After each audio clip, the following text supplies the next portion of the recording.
اب میں اسٹیج پر زحمت دیتا ہوں جنرل سیکرٹری مسلم لیگ نون محترم جناب خواجہ سعد رفیق صاحب کو وہ آئیں اور اپنے خیالات کا اظہار کریں۔ محترم جناب خواجہ جناب صاحبزادہ سلطان محمد علی صاحب، جناب ریٹائرڈ جنرل اسلم بیگ صاحب، کابرین ملت، معزز خواتین، جناب حنیف طیب صاحب، تنظیم العارفین کے اکابرین، کارکنان، دوستو، عزیزو، بھائیو، السلام علیکم۔ مجھے تنظیم العارفین کے سیّ اتحاد ملت سیمینار میں شرکت کا دوسری بار موقع ملا ہے۔ اس سے پہلے بھی اسلام آباد میں میں آپ کی مجلس میں حاضر ہوا تھا اور قومی اکابرین کے خیالات سے آگہی ہوئی اور بہت کچھ سننے کا اور سمجھنے کا موقع ملا، اور اس وقت بھی میں نے یہ عرض کی تھی اور آج بھی میں یہ گزارش داتا کی نگری میں جب آپ نے یہ سیمینار منعقد کیا ہے تو میں یہ گزارش ضرور کروں گا کہ سب سے خوش آئند بات یہ ہے کہ خانقاہی نظام سے ایک ایسی آواز، ایک ایسی تازہ اور توانا آواز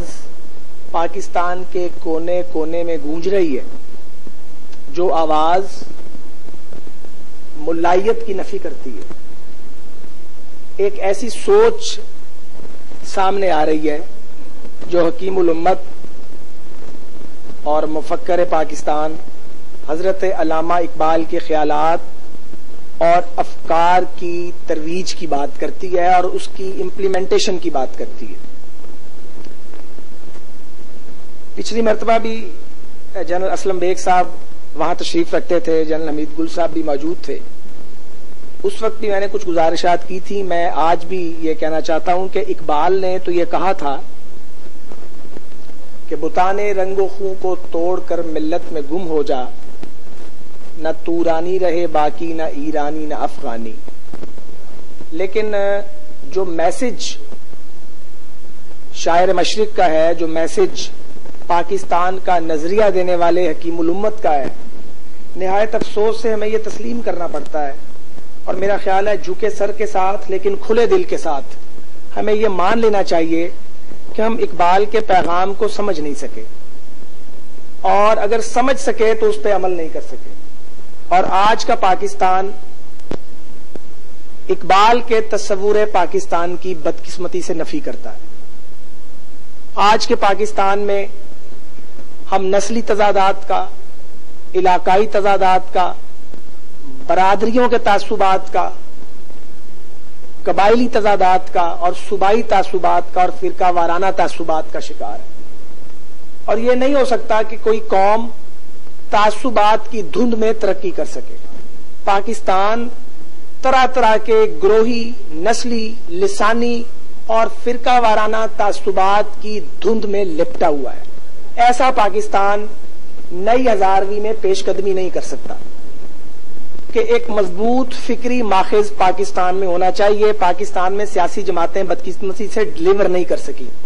پاکستان کی سیاسی جماعتیں، میں خود ایک سیاسی کارکن ہوں، سیاسی جماعتیں کم اور بت کدے زیادہ ہیں، جہاں بتوں کی پرستش کی جاتی ہے،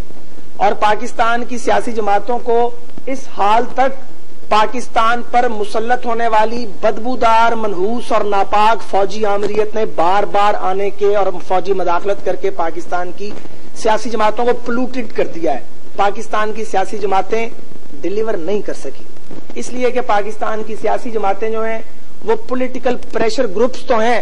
لیکن باقاعدہ سیاسی نظریاتی جماعتوں کی ڈیفینیشن پہ پوری نہیں اتر سکی۔ تو اگر کوئی تحریک برپا کرنی ہے اتحاد ملت کی، اگر کوئی تحریک آپ نے برپا کرنی ہے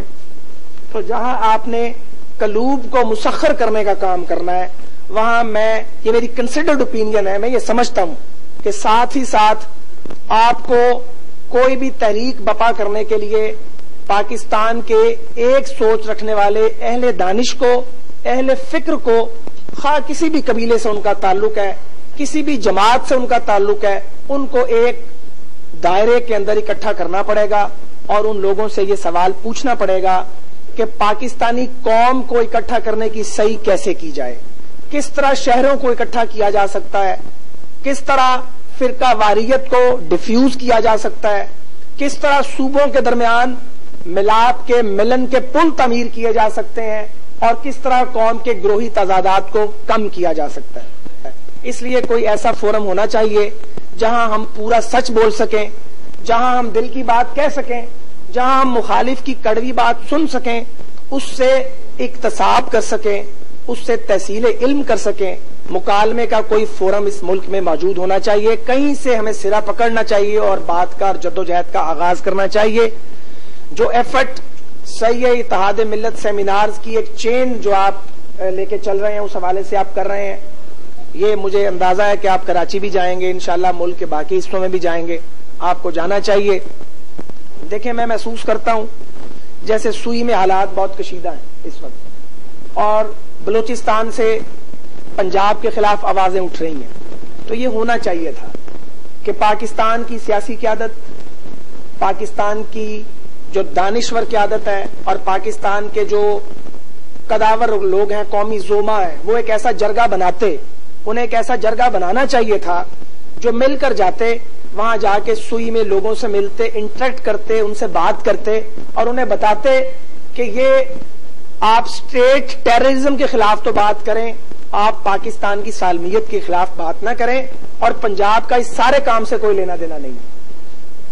کچھ ایسے لوگ ہونے چاہیے تھے۔ اس وقت اس ملک میں یہ کیفیت ہے کہ جو حکومتی کیمپ ہے وہ بلوچوں کو مجرم ٹھہرانے کی کوشش کر رہا ہے، اور جو اپوزیشن کیمپ ہے وہ کہتا ہے کہ ملٹری آپریشن نہیں ہونا چاہیے۔ حالہ بات یہ ہونی چاہیے کہ ملٹری آپریشن تو نہیں ہونا چاہیے، لیکن کسی شر پسند کو بھی یہ موقع نہیں ملنا چاہیے، اور اسے یہ حق حاصل نہیں ہے کہ وہ پاکستان کی قومی تنصیبات پہ مارٹر گولے فائر کرے۔ اور اس مرض کا علاج بھی، اس مرض کی بنیاد کو بھی تلاش کیا جانا چاہیے کہ آخر کیا وجہ ہوئی کہ پاکستان کی سرکاری قومی تنصیبات پہ مارٹر گولے فائر کیے جا رہے ہیں، اس کا بھی پتہ ہونا چاہیے تھا۔ میں توقع کرتا ہوں کہ پاکستان کی وہ